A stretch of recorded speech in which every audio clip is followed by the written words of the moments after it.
The Grand Prix year of 1982 began in South Africa, where Johannesburg has recently grown some medium-sized skyscrapers and one very beautiful motor racing circuit about 20 miles out of town. It's called Kyalami and was just made for cars to go fast on. But for some time they didn't go at all because of a strike. For various reasons, there are few strikes in South Africa, but the drivers had brought one with them. Protesting against the terms of their licenses, the drivers, led by Didier Peroni, barricaded themselves into a hotel and refused to come out, leaving their team managers facing the possibility of having to drive the cars personally. Bernie Eccleston, head of the Brabham team and also Mr. Fix of Formula One, wore all his hats simultaneously while having his usual word in somebody's ear. But the all-powerful Jean-Marie Balestre, evincing his usual charm, remained obdurate. Any comment, Mr. Balestre? Practice was cancelled. Except for the odd bit of pushing them backwards and forwards to see if the wheels still worked, the cars just sat there with patient mechanics putting funny signs on them. There would have been time to do proper illuminated manuscripts if they'd had the parchment and gold leaf.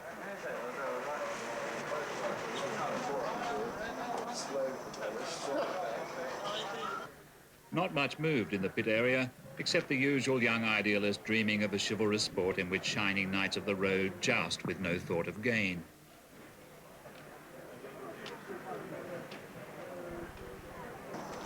Bernie went on having a word in somebody's ear, and eventually somebody realized that the waiting world wasn't interested in watching the cars stay still.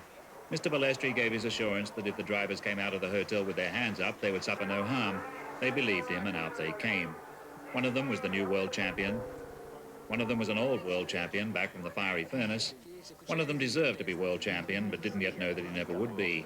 If he had known, it would probably not have stopped him. He was brave. They were brave men all. They were the idols of millions, but only on the understanding that when the day came, they had to race, no matter what. So the engines came to life, and the Grand Prix year along with them.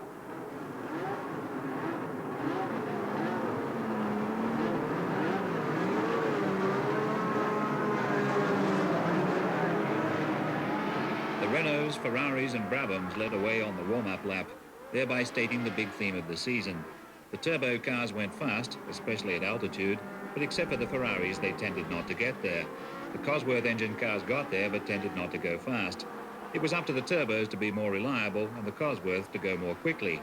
It would have been easy for the Cosworth cars to do this if the minimum weight limit had not been set so high by the rules, which somehow always tended to favor the turbo cars, thus inspiring the Cosworth team designers to various wheezes and devices. The chief wheeze and device for this year was water-cooled brakes. The car plus water got weighed by the scrutineers, and the car minus water started the race, hence lowering the weight and increasing the speed. Nobody believes it to be a good thing that serious designers, most of them grown men, should spend half their time dreaming up ways to bend the rules, but nobody knows how to stop it. Everybody knows it's madness, but it still goes on. The similarities between Formula One and World War I are striking to the detached observer, but no one can stay detached once the green light shines.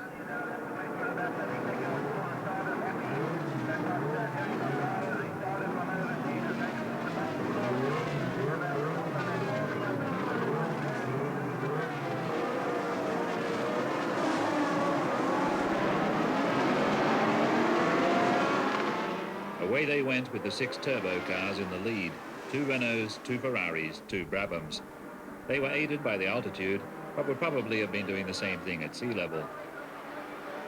The turbo teams looked magisterial, as if they were enjoying one of the big technical advantages which periodically divide the sport into 2 groups, those who've got it and those who haven't.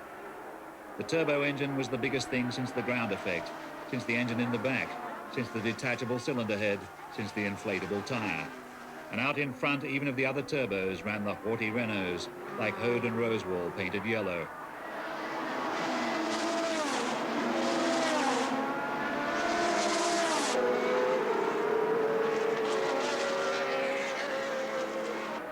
Piquet's sick Brabham BMW tried to go through a small hill instead of the long way round by road. For the reigning world champion, it was the portent of a frustrating year, but at the time it must have seemed only a temporary setback.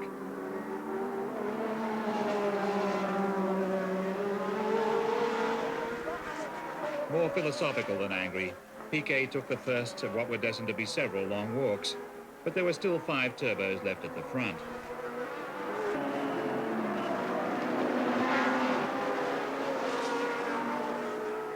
There were 4 turbos left at the front after Villeneuve's Ferrari turned into a locomotive, but 2 of them were still the Renaults, with Prost leading Arnoux. The Renaults look very impressive touring around together, like Fangio and Moss, or Flanagan and Allen.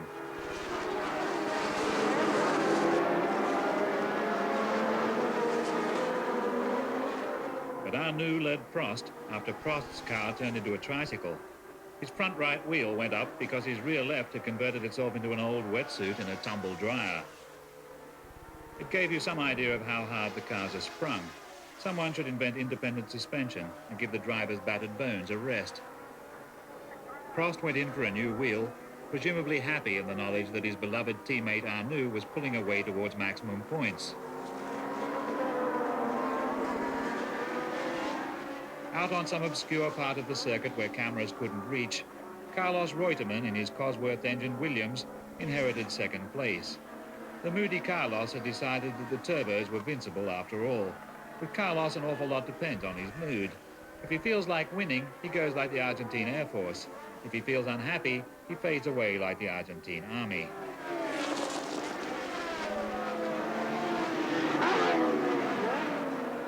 Pironi's Ferrari conked out expensively.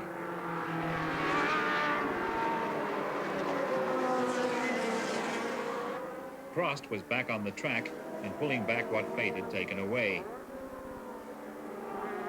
Prost came right past everybody, giving us all the idea that the Renaults were going to do that every time. The remaining big news was that Niki Lauda, in his first race back from retirement, had quietly contrived to come fourth.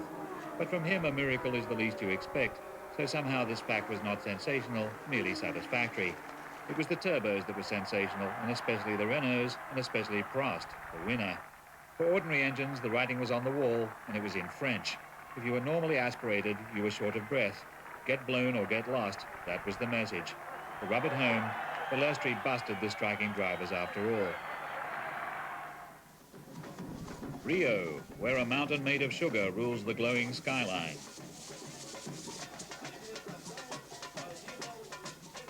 Rio, where the per capita income would buy 1 cc of petrol for an old Coventry Climax. Rio, where the happy populace dress up every second day to provide fiesta footage for foreign camera crews.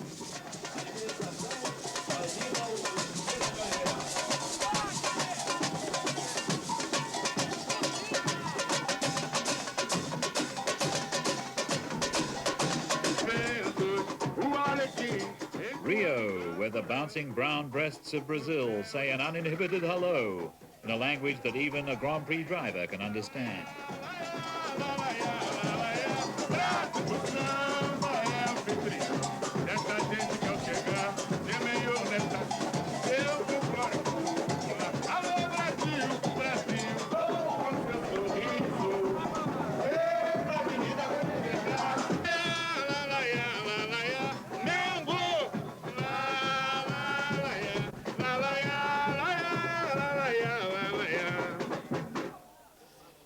The circuit is at sea level, like the beaches, but what could stop the turbos now?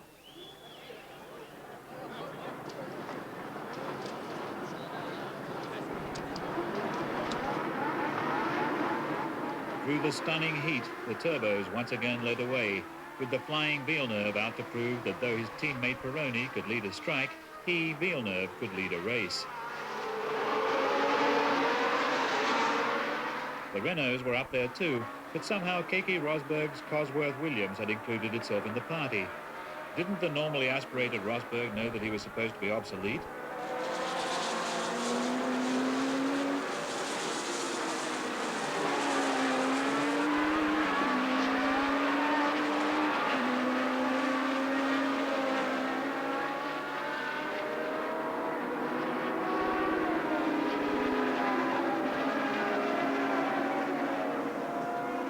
Piquet was also much in evidence, moving at a speed that was not supposed to be in the script, moving even faster than Rosberg.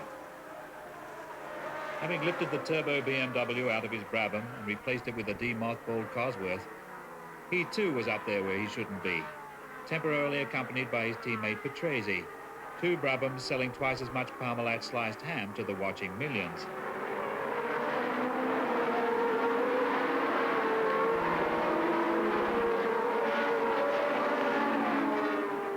But for the moment, it didn't matter whether people were changing one kind of engine for another or running the car with a different kind of engine at each end, because Villeneuve was out in front showing what sheer brilliance can do. He reminded you of a long line of Ferrari drivers whom the public paid to see go faster than anyone else, some of them for year after year, like Ascari, some of them for only a few laps, like Castellotti, who in the Mille Miglia used to drive on the footpath because the road was full of Italian spectators.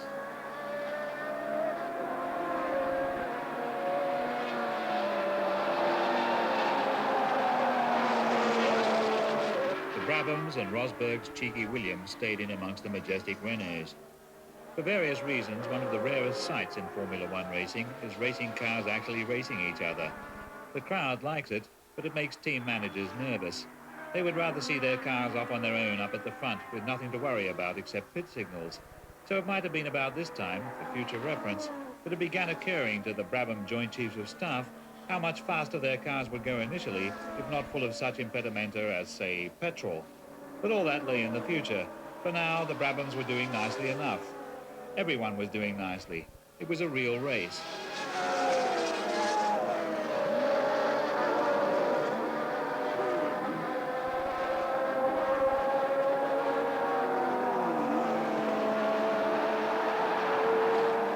When Piquet went past Arnoux, the prospective Mrs. Piquet liked it.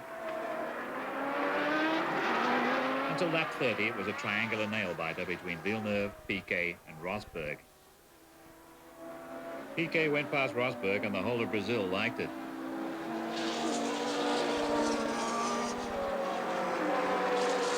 Piquet closed on Villeneuve and Brazil liked it even better.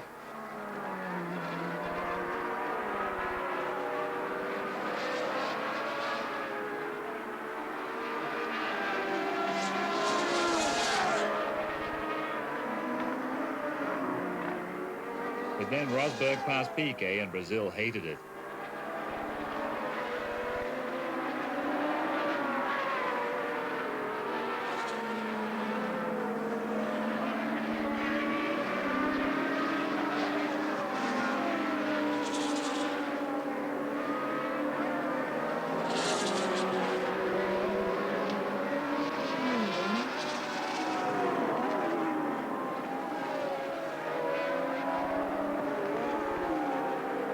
Then Piquet pulled back again past Rosberg and the Brazilians went berserk.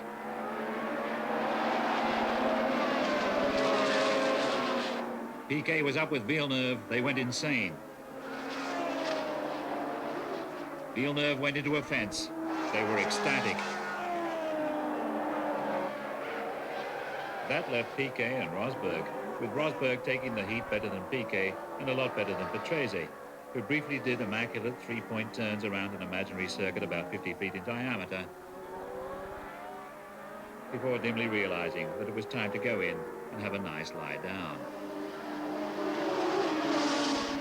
Piquet, resting his head against the side of the cockpit to take the weight off his neck, somehow managed to hold off the bull-strong Rosberg, the man from a country no Brazilian has ever heard of, the man that the British media were already calling the Flying Finn. Rosberg's sudden rise to celebrity plunged Carlos Reutemann into a dark mood that was eventually to lead him back to Argentina and into oblivion. It was only last year that Piquet had pipped Carlos for the World Championship. Now the world champion had finished first again, a result that was extremely popular with the population of Brazil, most of which was present. Piquet passed out on the victory dais and had to sit down to spurt the obligatory magnum of heavily promotional champagne. He would have felt even weaker had he known that the race would be taken away from him on a technicality, but more of that later. Onward to Los Angeles for the Long Beach Grand Prix, with the big question ringing in our ears. Is your car a heavy breather, or does it have a Benzedrine inhaler? Long Beach is a tight street circuit where the turbos are meant to be at a disadvantage, but so were the Cosworths at Rio, so who knows? There was a lot of local atmosphere. Local people were politely curious about the imported cars. A customized roller skate? They retaliated with a specially built armoured car for Balestri to attend meetings in. The Formula One DeLorean.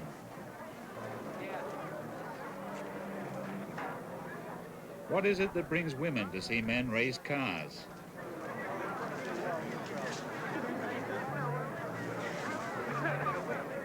Here was a man who had the answer. Cars going around the track is not the big deal. Believing in God's a big deal. But the engines drowned him out. Lauda had merely finished 5th at Rio, as if he were a normal human being like you and me. But at Long Beach, he dominated practice, quietly putting in the fastest laps right up until the final session, when De Cesaris, in his Alfa Romeo, noisily went faster than everybody, took the pole and led the race, getting quite a long way before he had his usual accident. This time a lot of other things had to happen first.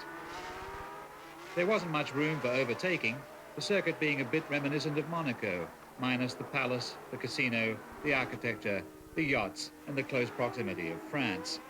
Expensive engines revved hungrily in the hairpins.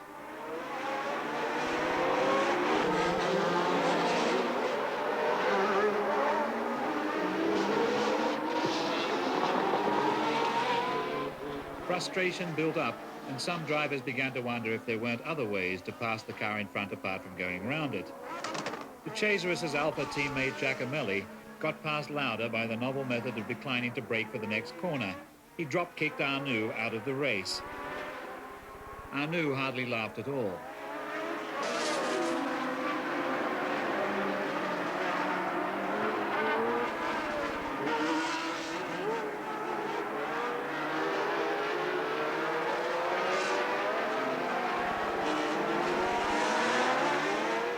Lauda went after De Cesaris.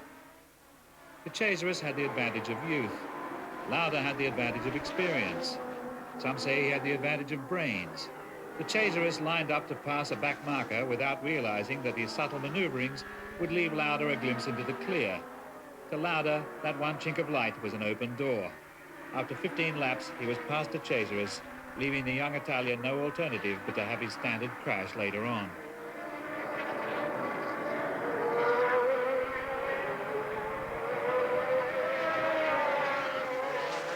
Villeneuve pressed on brilliantly, as did Rosberg, Turbo versus Cosworth.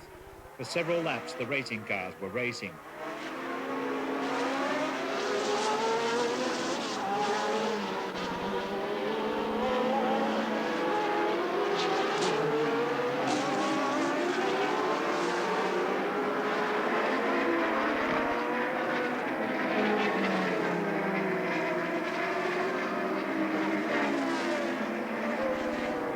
The Ferrari was lightning in the straights and custard in the corners, despite the theoretical aid of a sailplane rear wing providing extra something or other.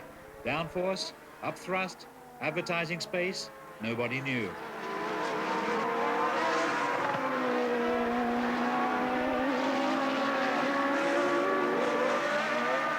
There was an interesting moment when Rosberg went past Villeneuve. The watching world, which doesn't know much about relative handling qualities, was left wondering whether the Williams wasn't faster than the Ferrari. If it wasn't, then maybe Rosberg was as good as Villeneuve. Villeneuve was very keen to prove that couldn't be right and put his foot down firmly. Villeneuve's pressure-packed driving finally had its inevitable result. But he found first gear again and recovered to arrive third, when we all finally found out what the rear wing was for. It was to get him disqualified, under that special morale-busting official dispensation, which ensures that a driver must first lay his life on the line before being told that all his efforts are in vain. So Patrese was third, Rosberg was second, and Lauda was supreme, right back on top, a place he knows well.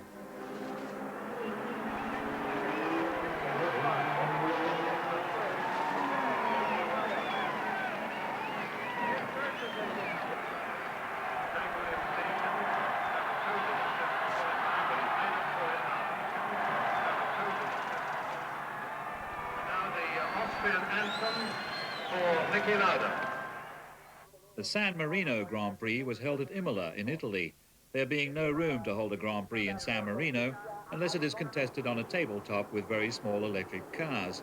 Except for the dogged Tyrrells, and a few teams with names like brands of orange juice. Imola was a non-Cosworth occasion, boycotted by the FOCA teams because of FISA's retroactive decision to call the water tank wheeze illegal. This meant, among other things, that Piquet's win at Rio had been an optical illusion and that Rosberg hadn't come second. Prost Renault had actually won at Rio, even if, to the unaided eye of the average earthling, it had appeared to come third.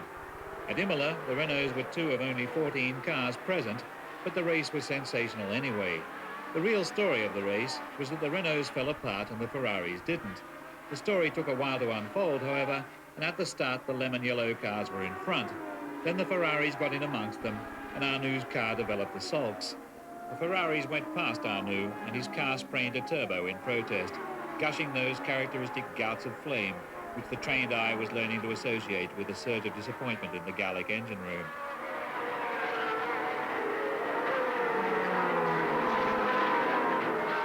The Ferraris swept on. They should have swept on as per team orders, with Villeneuve first and Pironi second.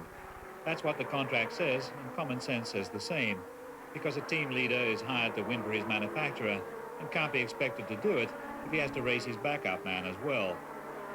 The late Ronnie Peterson once spent a whole season coming second to Mario Andretti when they were both driving for Lotus. Peterson was at least as fast as Andretti and would have been glad to prove it, but his signature meant more to him than glory. But that was another age. Pironi decided to have it out with Villeneuve.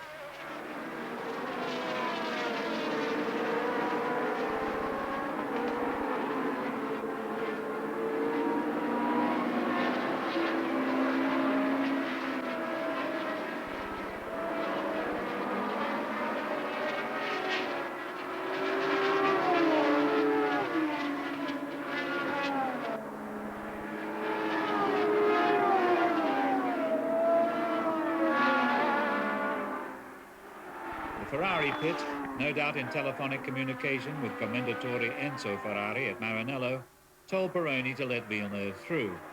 Pironi didn't. He had a long think about whether he wanted to be first or second, and decided he wanted to be first.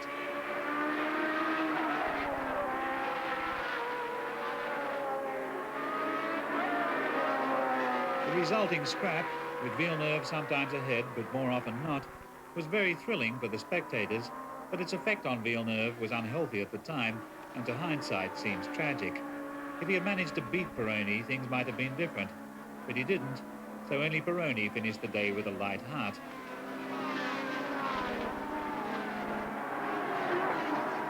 Villeneuve declared his intention of not speaking to Pironi again for the rest of his life. The quarrel would have faded away with time, but alas, Villeneuve had no time.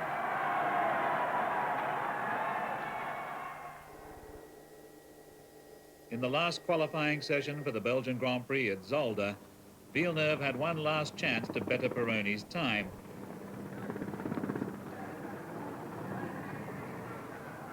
Villeneuve had often complained about the absurdity of trying for fast times on a crowded track with qualifying tyres which had only one quick lap in them, and the consequent temptation to keep the foot down when it should come up. And that was just what happened. Flat to the floor, he came up behind Jochen Mass, who moved one way to let him through when Villeneuve was moving the same way to get past.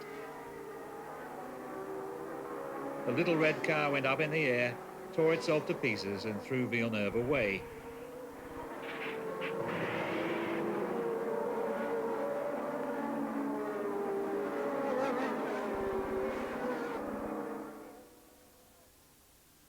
He was a poet of a driver, a star of the sport, and his loss was a hard way to be reminded that the higher the excitement, the higher the price.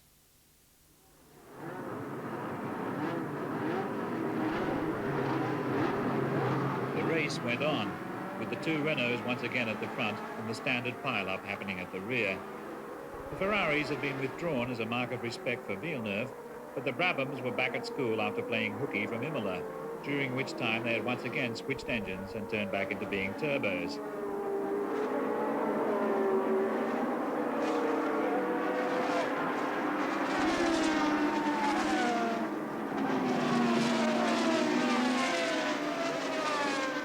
Rosberg, in the brand new Williams FW08, got right up behind Arnou's Renault.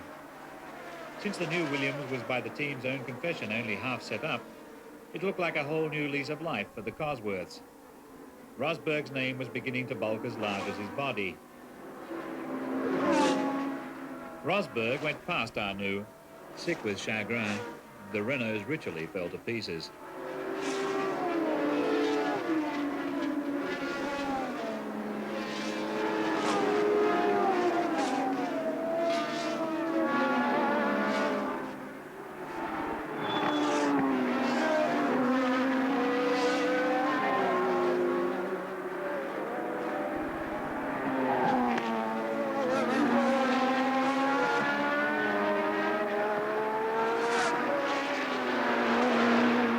With turbos lying conked out all over the landscape, surely it was in the bag for Rosberg.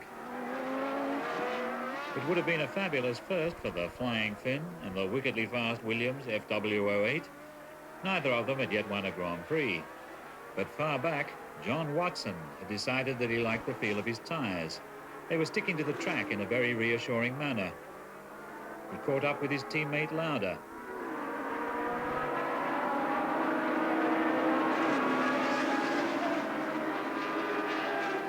He stayed very close to his teammate Lauda, who sensibly realized that Watson had better wheels on the day.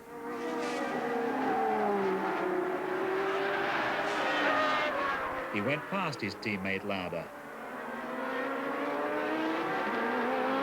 One by one, he went past nearly everybody, while the Brabhams were joining the Renaults in the turbo boneyard. It was the beginning of a whole new John Watson technique called winning from the back. All marveled, including, at the last moment, Rosberg, because Watson went past him too.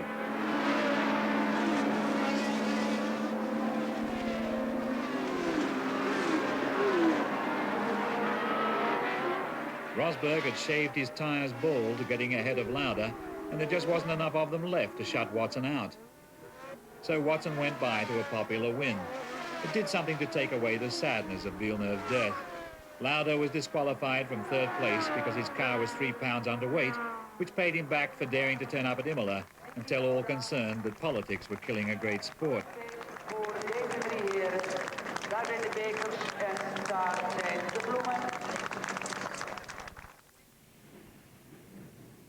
Next stop, Monaco, where as yet nobody could guess that Princess Grace was in the last year of her rule.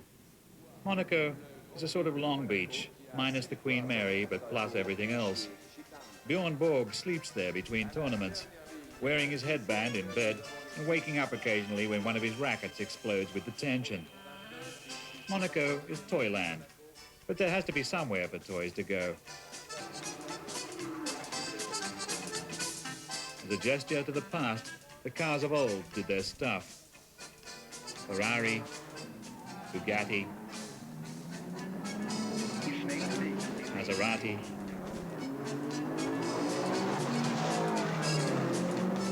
Just imagine, most of them used to have engines in the front, a seat instead of a bed, and no wings, not like cars at all.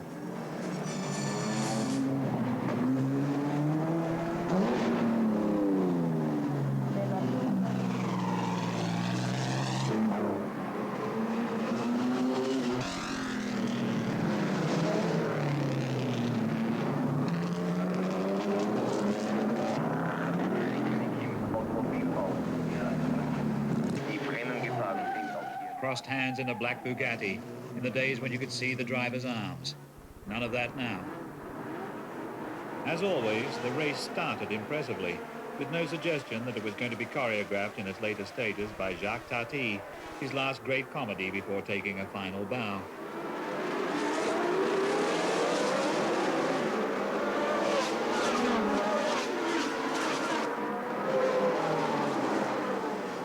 Arnoux' Renault led away, with Giacomelli and Patrese heading a big queue to watch the Frenchman pull out an even bigger lead. Was this part of a new Renault tactic to build up such a thick cushion that there would be time to redesign the car after it disintegrated? On the balconies, learned opinion was divided.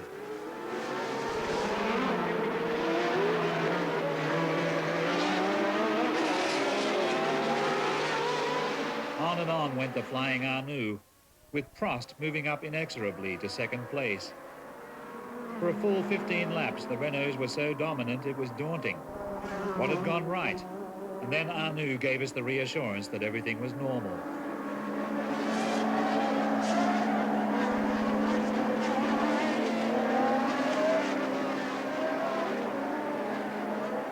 Prost went by into first place, warming himself with the thought that his beloved teammate was walking safely back to the hotel for a hot bath and a rub down.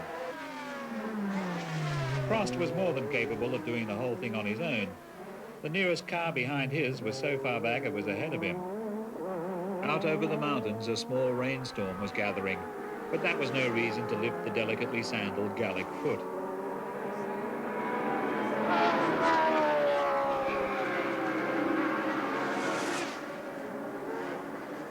A flag marshal either tried to tell Prost about the possibility of rain, or else was merely pointing to a passing airliner belonging to Niki Lauda.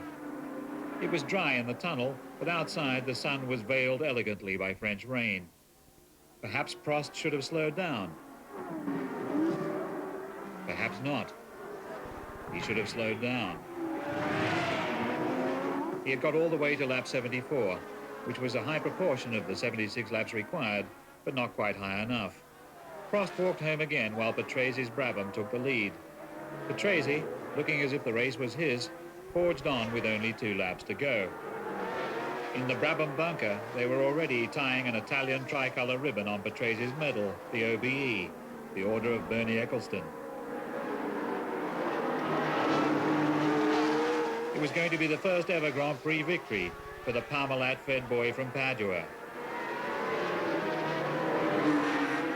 But at station hairpin, he mistakenly decided to try finishing the race going backwards. That left Pironi in the lead, going slowly because of the wet track, and not just because the nose of the Ferrari had fallen off. Going very slowly because of the wet track. Going inexplicably slowly, even if the track had been a canal.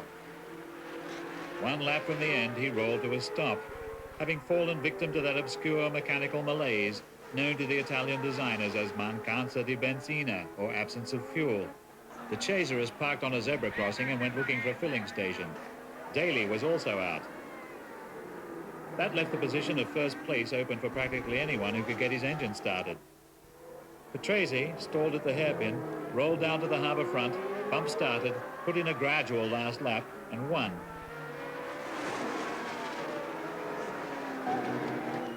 The crowd cheered as if it all made sense.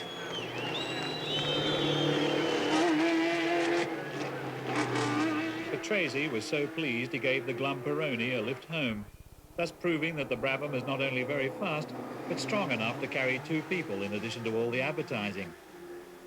If the black Bugatti had been in the race, it would probably have finished first, but as things were, the Brabhams had something to compensate them for Piquet's gearbox, which fell to bits on lap 49. The world champion was getting very short of points, even if the season still had a long way to go.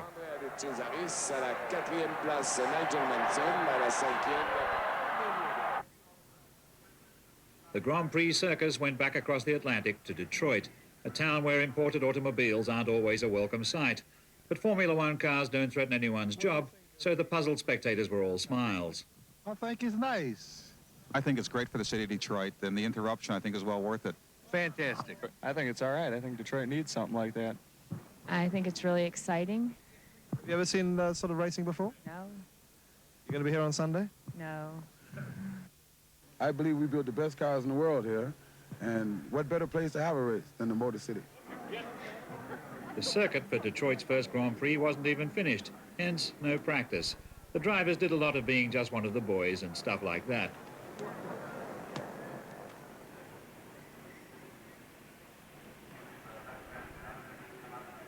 After a grand total of 2.5 minutes practice, the grid order was decided by colour of hair.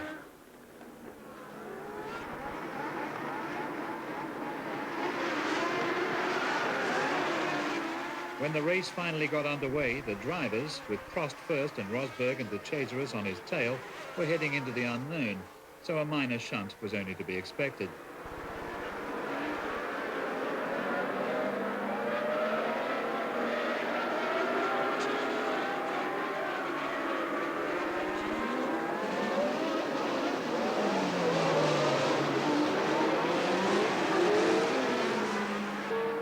Patrese, perhaps still tasting the champagne from Monaco, went off.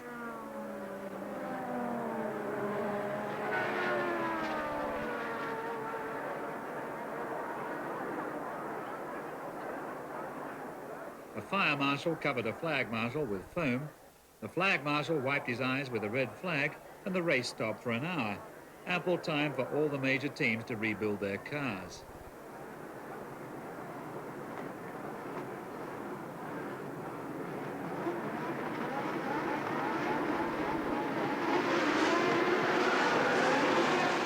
After the restart, an hour later, Prost and Rosberg were away again. Turbo versus Cosworth at sea level.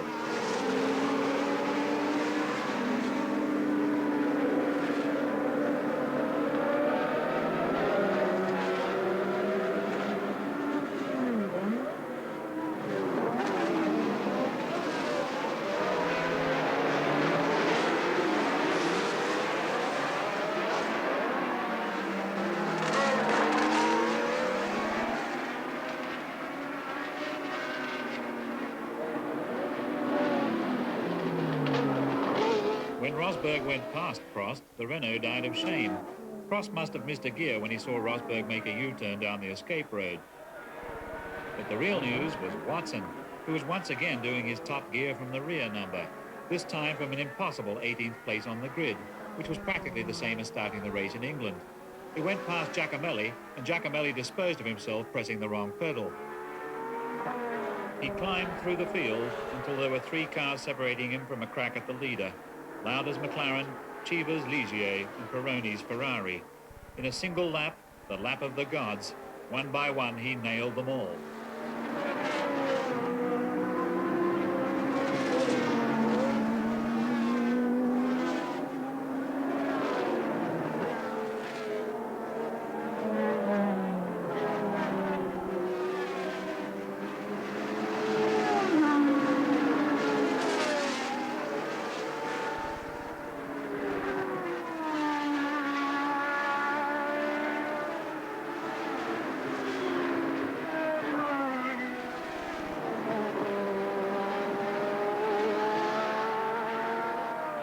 That left only Rosberg in front, and eventually the inspired Watson gathered him in too.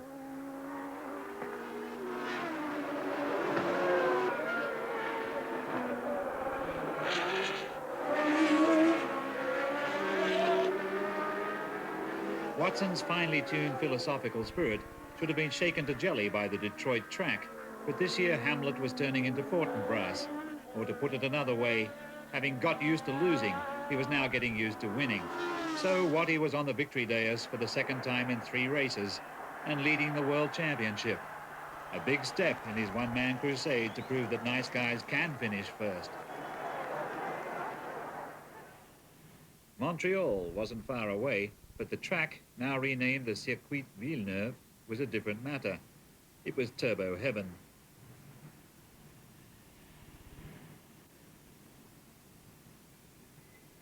Even the air was right.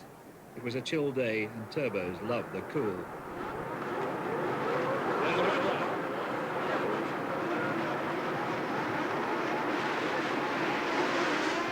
Alas, the first lap saw young Riccardo Paletti die in his Osella, which rammed Peroni's stalled Ferrari from behind at 100 miles per hour plus.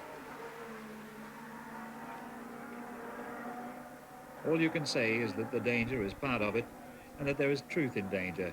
Not all of the truth, but some of it, and that you can't stop men looking for it. But Paletti came to the end of his search awfully early.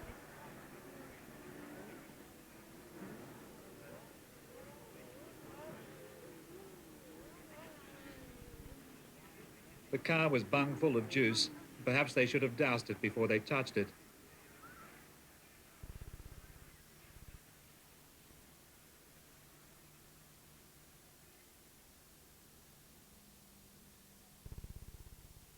Saying what should have happened is a way of keeping busy while you watch helpless.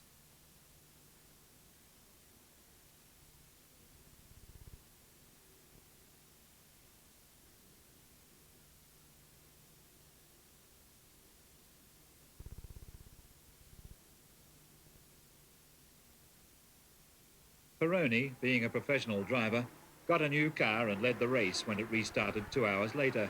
But it was too much to expect that a car which hadn't been dialed in could stay out there in front for long.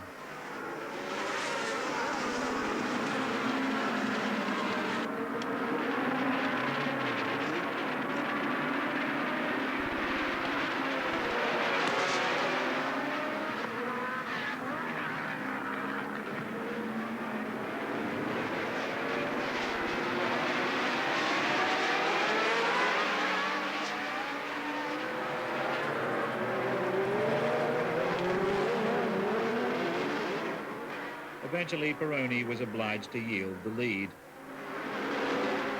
Arnoux was once again up front. Giacomelli and Mansell stopped to exchange names and addresses, while the rest of the field chased the Renaults. But Piquet was up there with them. All Piquet had to do was wait. The Brabham BMW that hadn't even reached the race in Detroit was now going very fast indeed. The only question was whether it would last. The same question did not arise in the case of the Renaults, since it was well known that they wouldn't.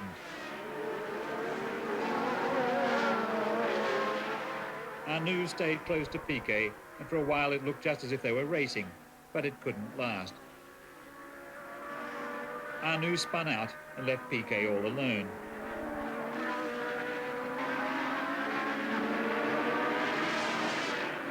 Arnoux showed the marshals how to push his car, saying things in the French language, which they kindly pretended not to understand.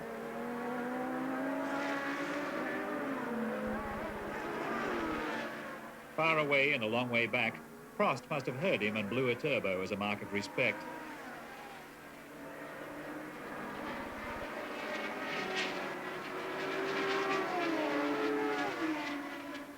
That left the two Brabhams well ahead, and behind them everybody else was running out of petrol again. The Chaserus was still looking for a filling station. Daly downed tools in sympathy.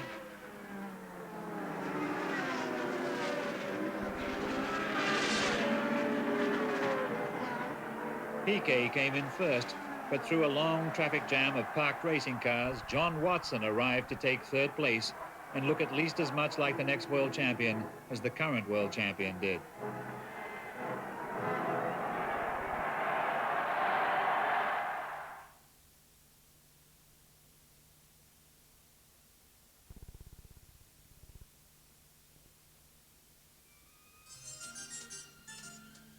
Holland.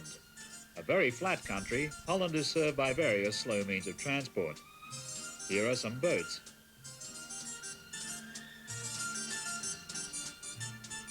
Here are some trams.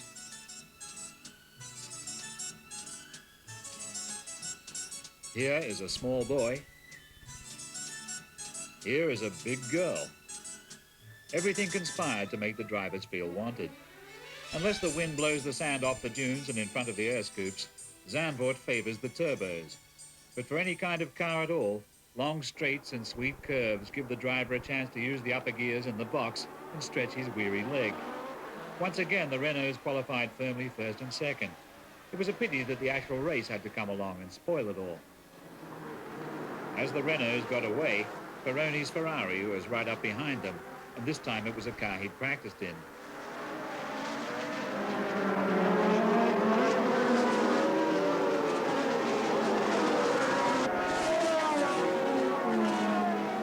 Prost was in front and Arnoux was behind him, but then Peroni got in between, which was not in the French script.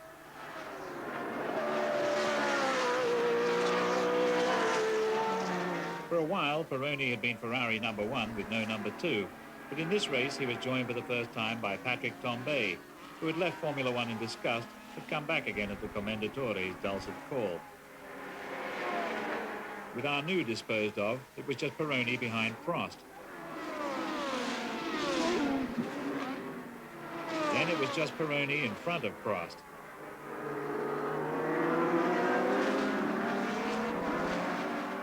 The Renaults dropped back, discouraged. Meanwhile, Rosberg came steaming up to chase Tambay. This wasn't in anybody's script, because the Williams is not a turbo car, But Rosberg was so fired up by being dubbed the Flying Finn that he was very hard to reason with.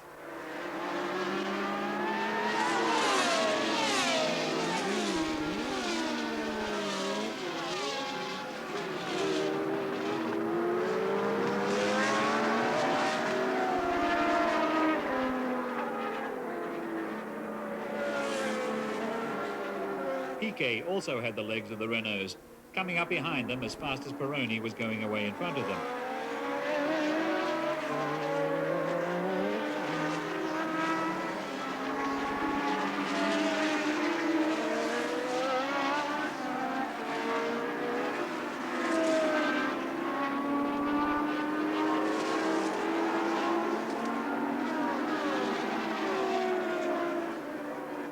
Piquet went very rapidly past Arnoux, which gave you the idea that the BMW engine might be even more powerful than the Renault. Pironi was still out in front, but there was a lot happening behind him. Arnoux' Renault had fallen ill. Not content with falling ill, it fell apart. Another case of a Renault going tricycle. It was a giant shunt that Arnoux was lucky to walk away from.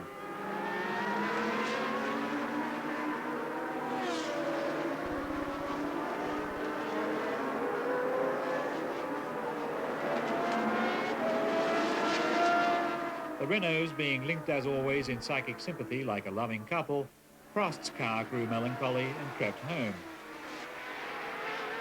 Rosberg chased Piquet. Alboreto mowed the lawn and rejoined the race in time to get in Piquet's way.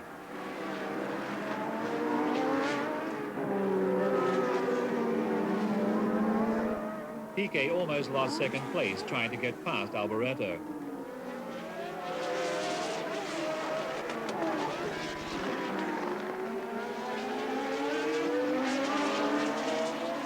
That done, Piquet, with the new big BMW engine that outruns Renault's and lasts longer too, kept going after Pironi, but there was no keeping Didier away from the champagne this time.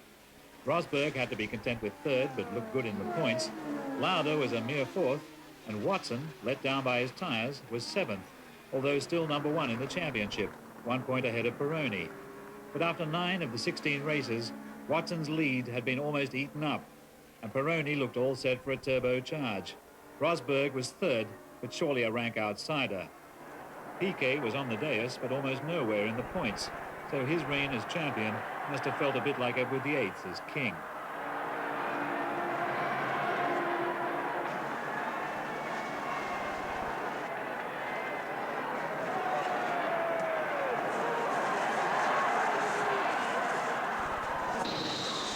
While the red arrows did their thing all over a clear sky, philosophers wrestled with the question, could Watson do it twice in the British Grand Prix? Doing it once was already something, because at Brands Hatch you have to run 2 races in the one afternoon. The first race is from the start to the first corner on a track too narrow to hold all the cars. If you survive that, you get a chance to start the second race from the first corner to the finish.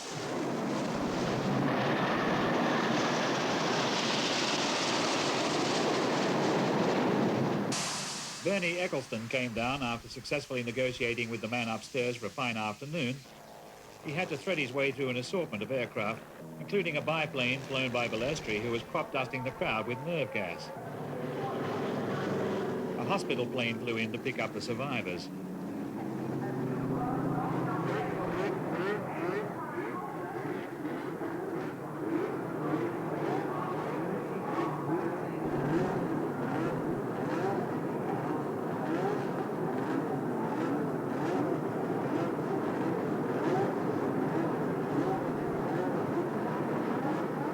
They all went away on the warm-up lap except pole sitter Rosberg, who had already used up his first engine and now found that the second engine wouldn't go either. While the others all disappeared over the hill, Rosberg's mechanics gave his engine mouth to mouth.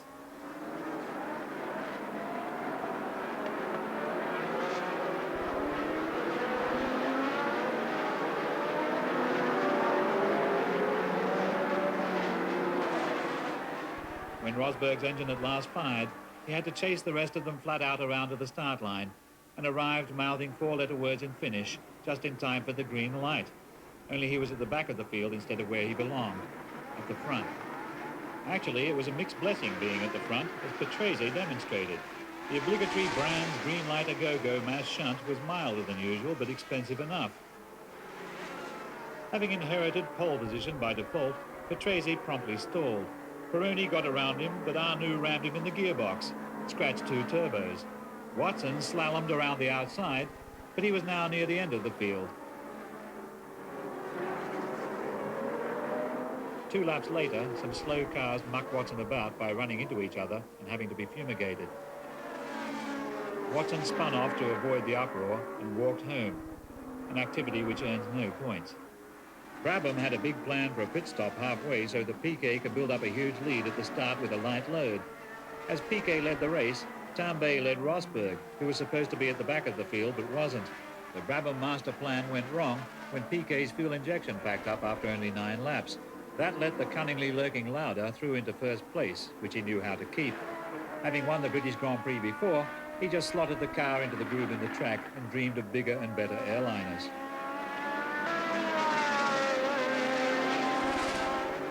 Which left only 2 big stories in the race. The first story was a romance, the fabulous tale of the Tollman, driven by Derek Warwick. Before Zandvoort, the Tollman had been called a car for David Coleman, or a turbo-engine truck. But at Brands, it suddenly went far better than any car with a 12-ton lead chassis has a right to.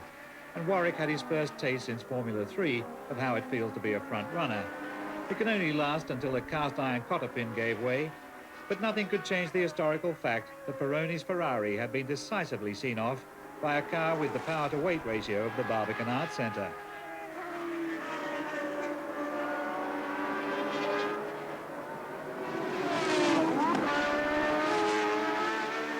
Lauda was first, and Warwick was second. But one of them was fantasizing.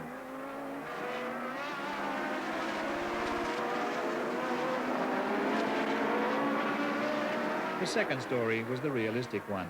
It was the story of Lauda winning by sheer class. He even had enough energy left over from being glad to feel sad that the McLaren Porsche Turbo wasn't ready, because Brands was going to be the last race where the Cosworth had a chance, or so the theory went. Certainly things were going dark for Watson. Rosberg ran out of fuel pressure and slipped to 4th place in the championship behind the shyly unretiring Lauda.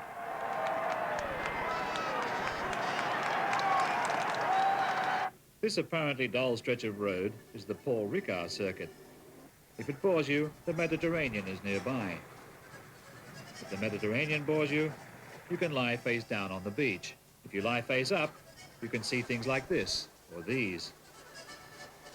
If that doesn't interest you, here's another kind of thrill. Further down the beach, even less is happening. This area needed something, and since the French A-bomb was already being tested somewhere else, the only thing to do was build a motor racing circuit.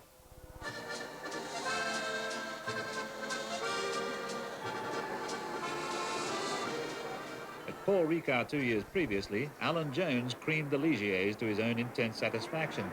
This year the French intended to win.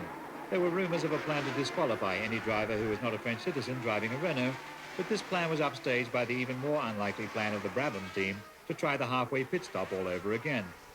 The Renaults plus 1 Ferrari led away, but were well aware, as who was not, that the Brabhams would soon go by, having left half their fuel at the pits to be collected later. The French crowd had paid good French francs to see a French car driven by a French driver in the lead on a French circuit, but would have been happier if no other cars had been appearing on the same day. This especially applied to the Brabhams, who had the nerve, on the second lap, to exploit the advantage conferred on them by the master plan of the perfidious Eccleston.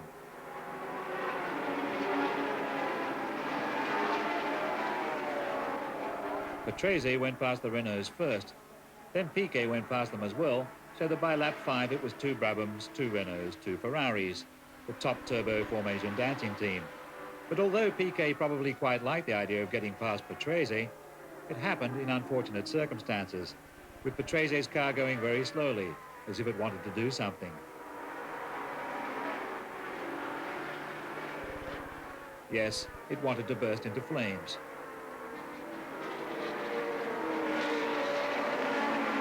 Piquet raced on while his teammate tried to find out how far you can drive a bonfire.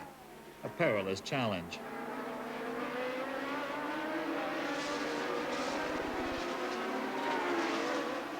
But taking that kind of risk is a driver's job. The same doesn't necessarily apply to the spectators, who took it with admirable calm when Baldi's arrows boosted Jochen Massa's march into the crowd upside down and on fire. The number of people killed was 0, which is about 300 or 400 fewer than it might have been. While Baldi did a flat spin through the catch fencing, Mas, further up the enclosure, unbuckled, dropped out and walked away.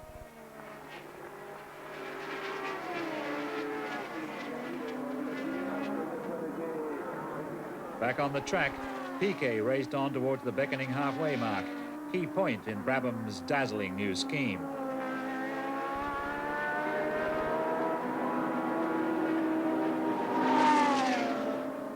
Alas, Piquet's Brabham copycatted Patrese and blew up. The smoke wasn't quite as dense, but he was still a long way from the famous mid-distance pit stop, which some of us were beginning to doubt we would live to see.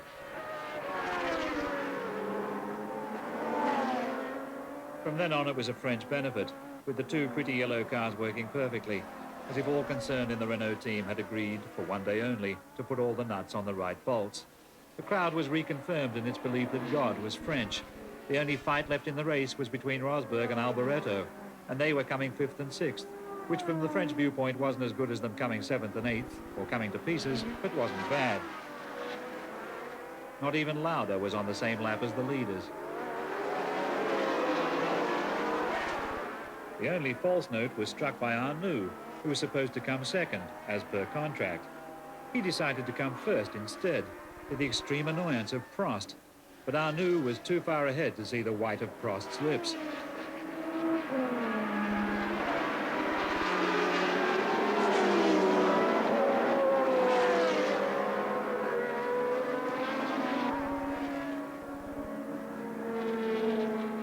So Pironi still led the World Championship from Watson, who hadn't scored for 3 races. But Prost was ahead of Lauda and Rosberg, and this time the champagne was popped by the people who invented the stuff.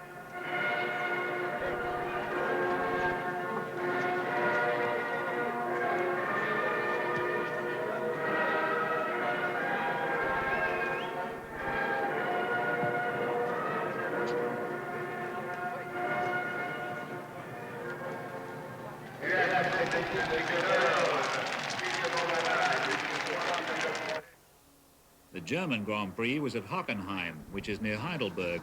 Or if you like dueling cars better than racing cars, Heidelberg is near Hockenheim. It's pretty much of a toss-up. Hockenheim is a Teutonic test track for the Titanic turbos. The quickest normally aspirated cars were a breathless 2 seconds down on any turbo except the Tollman, but during practice, the rain did its best to even things out. It turned the cars into hydrofoils and came very close to killing Pironi, who had a crash just like Villeneuve's. His injuries, especially to his right leg, were fearsome, and the race started minus its fastest qualifier, although some light was shed through the overcast by the welcome news that his injuries weren't as terminal as had at first been thought. The sport depends on its star drivers. Cars by themselves are short of character, although the Renaults always try to keep you guessing, like the kind of woman who says yes every second time. At home, they had kept going until the end. Could they do it here?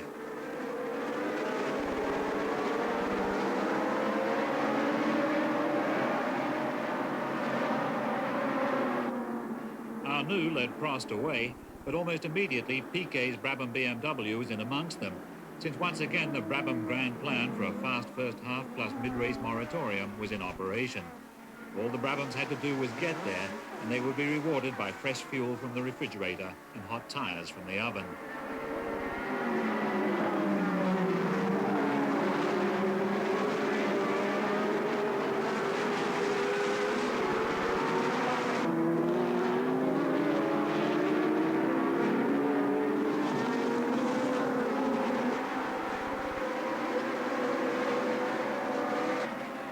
Piquet got in front of Arnoux, and the plan looked as if it might work for once, for him at least, although there was still a long way to go until half-time.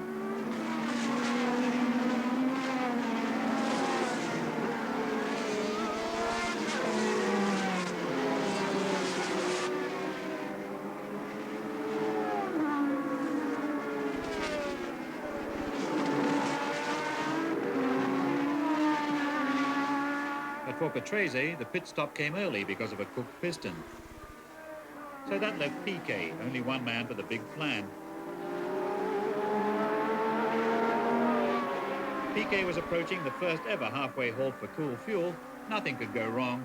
Everything had been foreseen, except the awkward presence of Salazar in the run-up to the new Mickey Mouse Ostkurve chicane.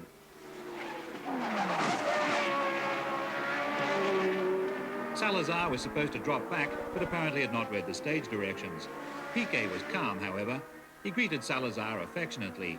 Piquet and Salazar go to karate class together, and here was a chance to practice a few routines. This could be the high point of Salazar's career, so let's see it again.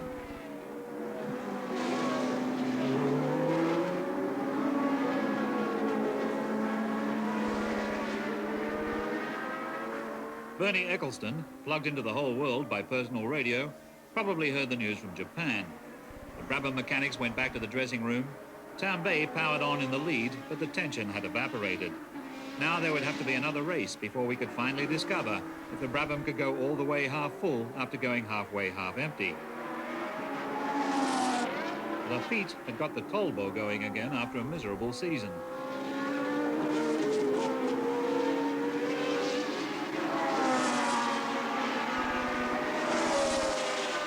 But all overcome at having passed two cars at once, Lafitte slid off.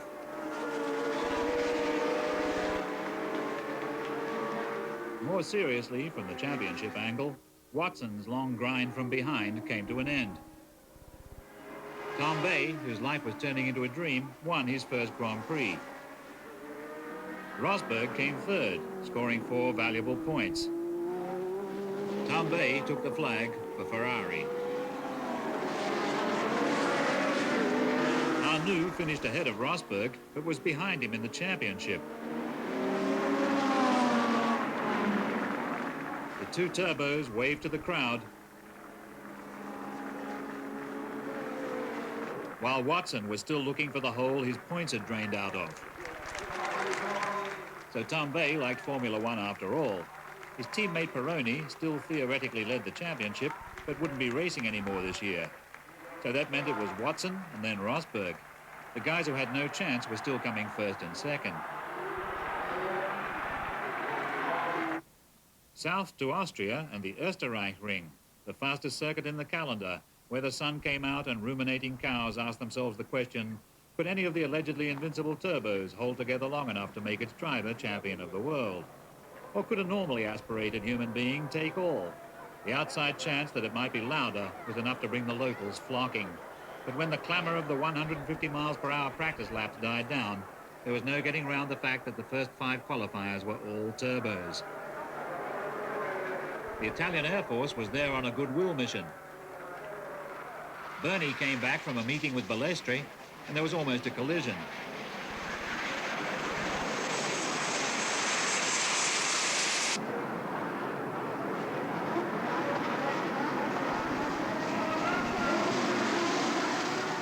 The O-ring did a bit of a Brands hatch at the start, with both Alphas being instantly eliminated.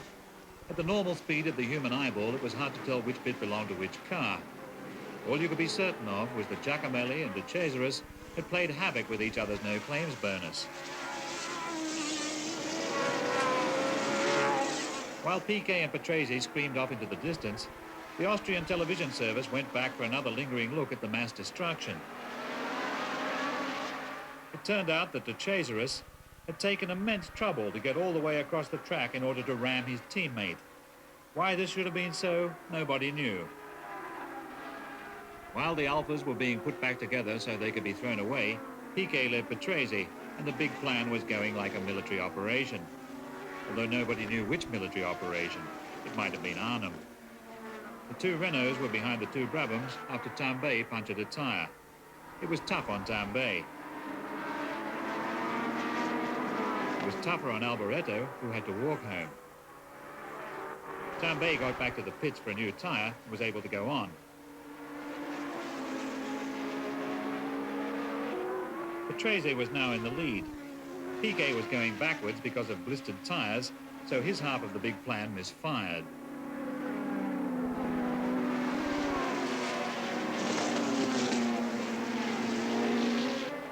For Patrese, the magic moment had arrived. The Brabham mechanics were out of their dressing room and in position. Patrese came in for the first planned pit stop since the days when Fangio won the 1957 German Grand Prix with an extended interval for a drink and a smoke. Patrese was up on the jacks for a grand total of 14 seconds, while the cool fuel was pumped in under pressure and the crispy fried slicks Gas Mark 7 were put on with oven gloves. Then he was out again. The first successful split-race pit pause in modern history. Was this the shape of things to come? If so, it would have to include what happened to Patrese next. He was still in the lead according to the plan, but according to the plan, Prost was supposed to fade away on those dreary old tyres that had spent half the race going around in circles instead of baking gently in the stove.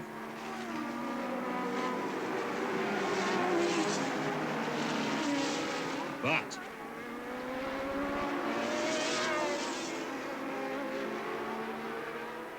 or, to put it another way, but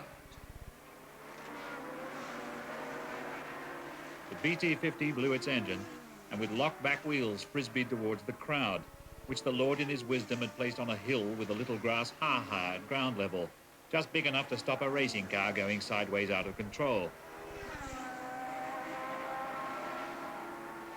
Patrese had a lot of luck, so did a lot of spectators, including the kind of girl who has to get into trouble before she believes that you can get pregnant standing up.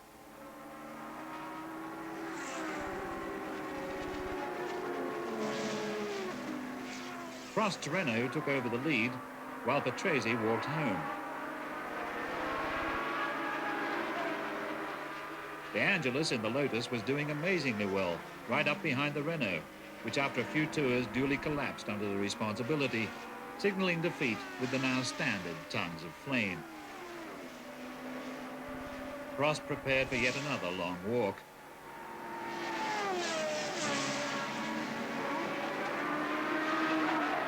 Meanwhile, De Angelis drove on like a man in a dream, but with Rosberg looming in his mirrors.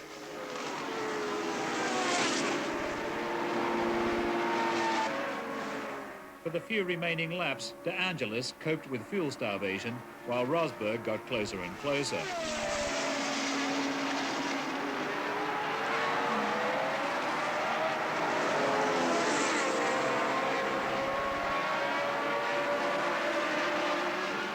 Rosberg, who must have been wondering all season just what he had to do to win a race, got as close as he could possibly go while still coming second.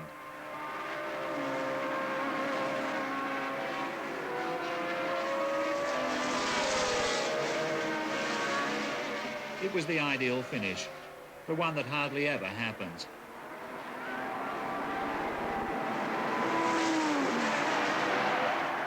For De Angelis, it was a totally unexpected, yet richly merited first victory in a Grand Prix.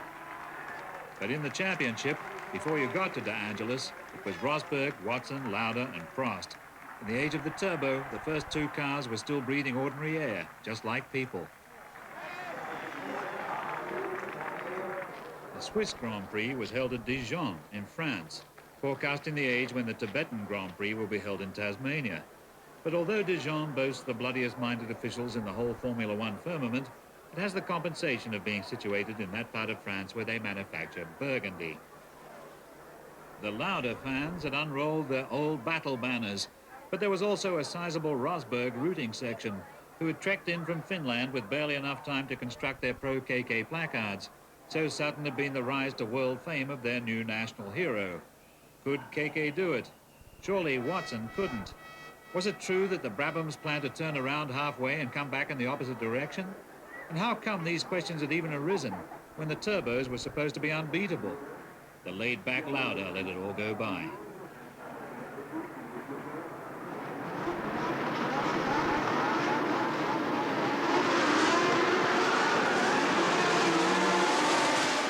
For the nth time, the two Renaults were up there like the Everly brothers, with Arnoux secure in the knowledge that he would be driving for Ferrari next year, so it didn't really matter so much if the somewhat alienated Renault mechanics had forgotten to screw the car together.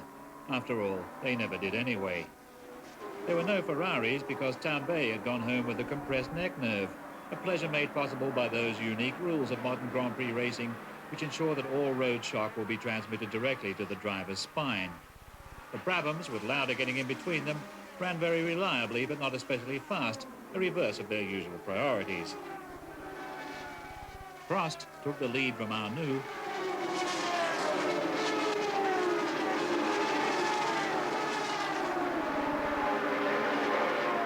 Arnoux went backwards until Piquet went past him. Piquet was once again scheduled to make the now notorious half-time hot tyre halt, even if Patrese wasn't, so the big plan was still at least 50% operative. Watson came in for tyres and skirts, and his chances seemed to vanish. Piquet, to the great excitement of the pensive planet, for the second time in history made it all the way to the big planned central caesura.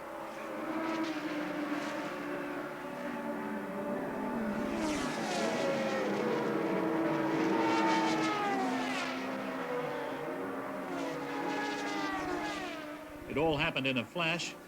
The Brabham drum majorettes did the dance of the pneumatic wrench, and out went Piquet, theoretically with renewed energy.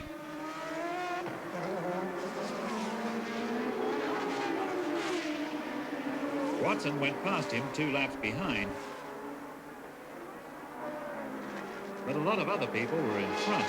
Not just the Renaults, but Rosberg and Lauda, who were held up for a bad quarter of an hour by de Cesaris, not wanting to be lapped. Some say that de Cesaris is a French secret agent, others that he is an incurable featherhead, but none deny that he makes his presence felt.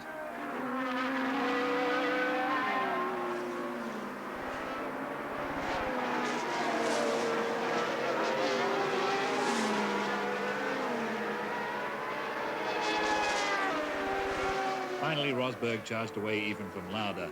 De Cesaris had spun off in order to get in front of Rosberg twice, but by now Rosberg was after the Renaults, and de Cesaris was just part of the landscape. Rosberg's Williams went past Arnoux' Renault.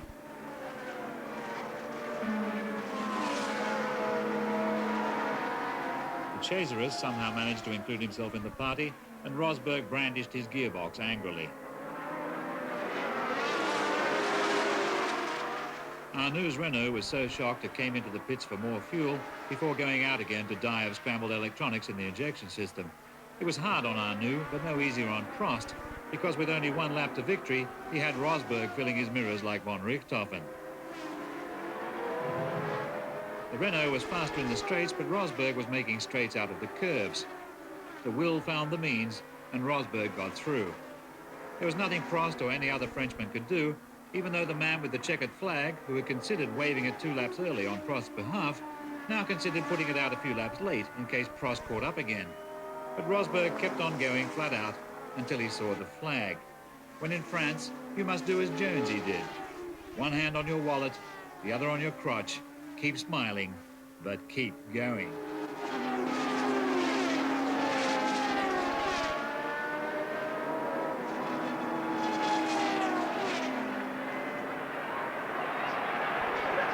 So it was the big finish.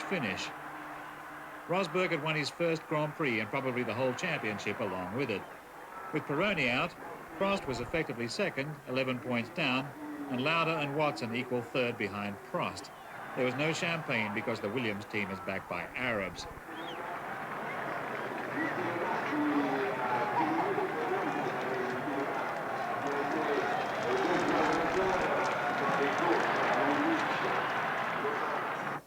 Italy and the Ferrari assembly shop. Race fans gather to pray for the destruction of the opposing teams. Children bribe pigeons to evacuate on the heads of opposing teams.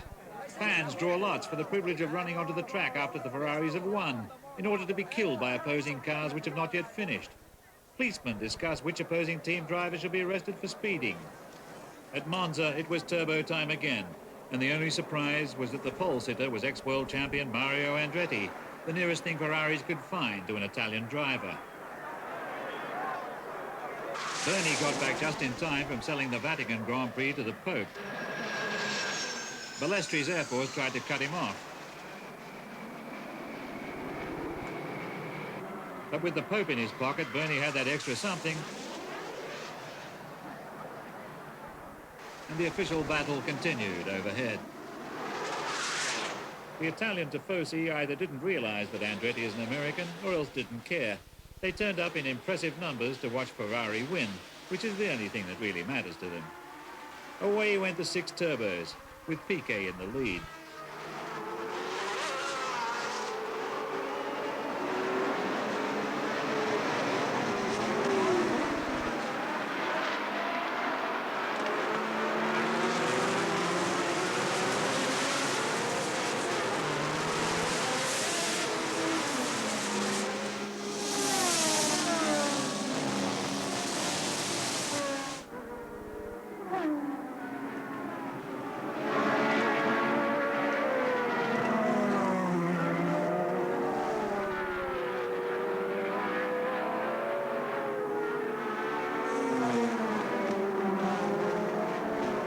There was the occasional small fracas among the minor men, but otherwise the pattern of the race was clear. The turbos were going to race each other until they fell apart. Tambay was in the lead, which wasn't as good as Andretti being in the lead from the Italian viewpoint, but was almost as good. But then the Italians had to cope with the unspeakable sight of a yellow car going past a red one. Later on, Patrese also got past Tambay and crowded Arnoux.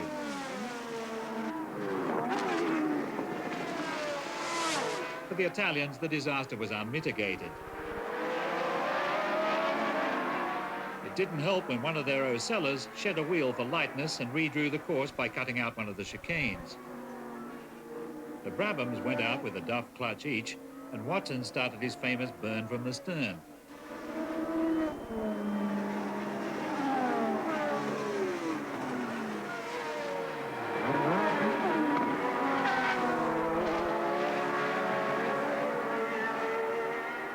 Up at the front, the Renaults were racing the Ferraris.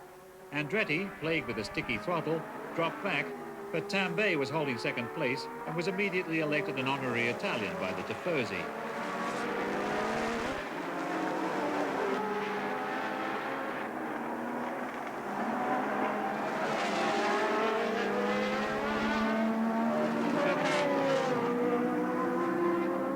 Rosberg did the burst from behind, but wasn't helped by a missing rear wing, which turned the Williams into a Volkswagen.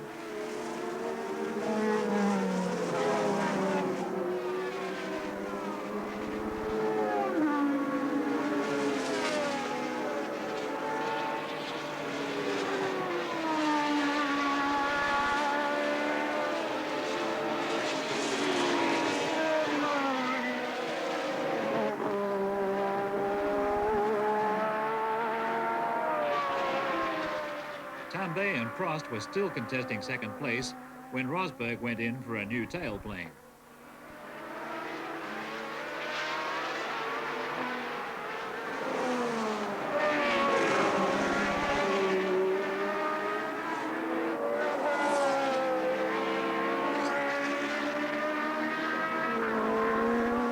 Prost retired with laryngitis in the fuel injection to the rapturous cheers of the sportsmanlike Italians.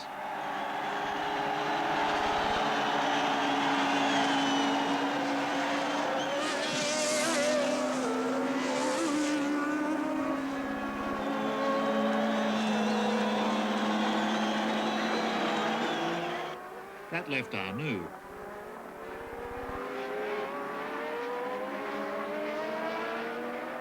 Arnoux finally ran out the winner, but the Italian crowd decided not to lynch him because he would be driving for Ferrari next year. So they poured onto the track in their usual attempt to be mown down in great numbers by cars that had not yet finished the race. An Italian sacrificial ceremony, which it is said that not even the Japanese fully understand.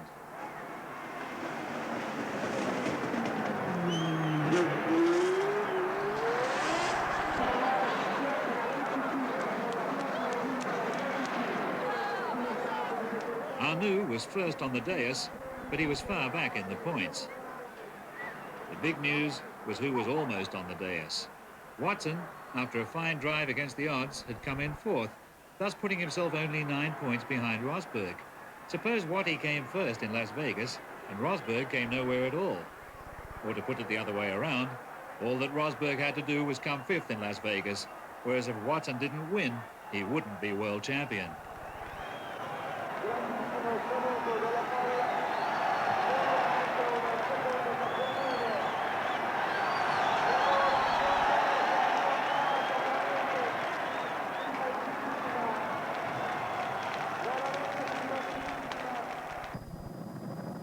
Both Watson and Rosberg had a lot to think about as they flew back across the Atlantic to be confronted by the large hole in the desert, to which at one point water has been added in order to form Las Vegas.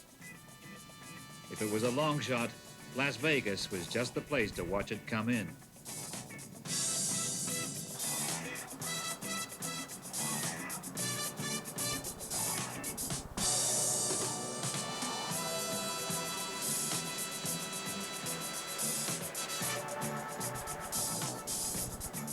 Superficially devoted to games of chance, Vegas is actually more predictable than Moscow. Nothing happens there except a steady mechanical subtracting of money from the punters. It makes a nice change to have a genuinely unpredictable event in which the house and the gamblers all start even. Even the turbos and the Cosworths were starting even, because Caesar's Palace car park offers little in the way of long straights and all too much in terms of a pain in the driver's neck. Stamina counts at Las Vegas, especially when it's hot, and it was very.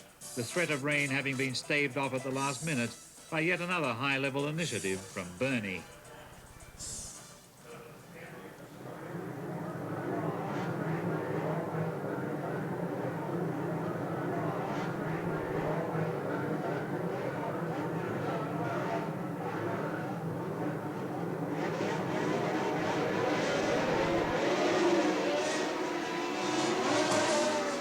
It should have been too hot for the turbos, but on the green light, Prost led Arnoux in a running dogfight that quickly pulled away from the rest of the field. Alboretto's Tyrrell was third, going unexpectedly fast. But with all eyes on the needle match up front, it was easy to miss the progress of Watson, who was doing his biggest attack from the back number yet. From ninth place on the grid, he sank back even further in order to make sure he was near the rear before starting to move forward. Watson went past a lot of people before he caught Rosberg, who realized that Watson might very well win in this mood, in which case the smart place for Rosberg would be a nice safe fifth. Patrese dropped out as part of some big plan to create a diversion. Alboretto's licorice green stove enamel Tyrrell was embarrassingly close behind Arnoux' Renault. Watson charged on in search of the impossible, which was looking more possible all the time. Hobbled by a sulking cylinder, Arnoux hid in the pits from Alboretto and dreamed of his first Ferrari. Andretti's Ferrari had Rosberg up its tail and developed a rectal fissure in the rear suspension. The resulting slide gave Andretti just time to catch the mid-afternoon plane to Michigan and leave Tambay to collect the Constructors' Championship.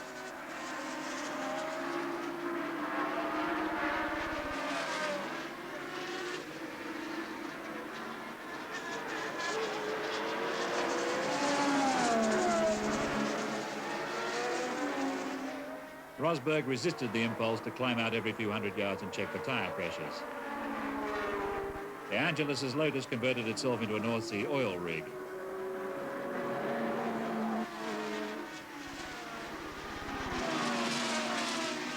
Brit oil.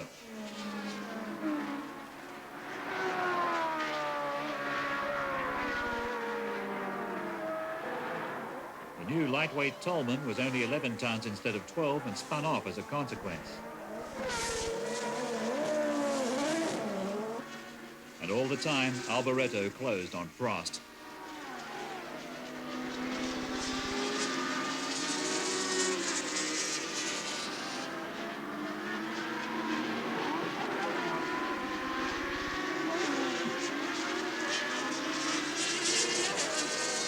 Alboretto passed Prost, a move simply bound to make the Renault feel ill.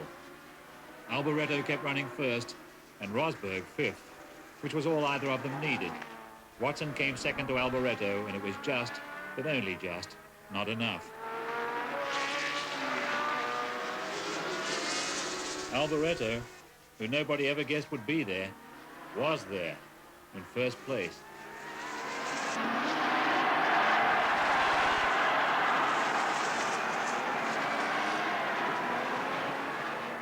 The fifth-place man, to the confusion of the watching Americans, shook his fist in the air as if he had won everything. And so the Grand Prix year of 1982 ended on the victory dais at Vegas. Nobody really knew who Alboreto was, except that he had arrived. The Americans were politely enthusiastic, as if they understood it all. Watson thought about what might have been, although what had been was amazing enough. The three of them had been joined by Diana Ross. They were the Supremes, live in Las Vegas.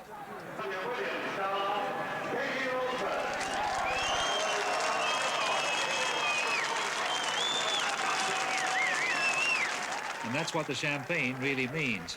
It means alive. This year, the rules and the cars had hurt too many people. For that bitter taste in the mouth, you needed golden bubbles. What would happen next year? Would there be solid steel tyres, an asbestos Renault, a Brabham running on liquid dynamite with a pit stop every lap so that Bernie could slap on more advertisements? Had Balestri really been entered in the Miss World contest? The rumours flew.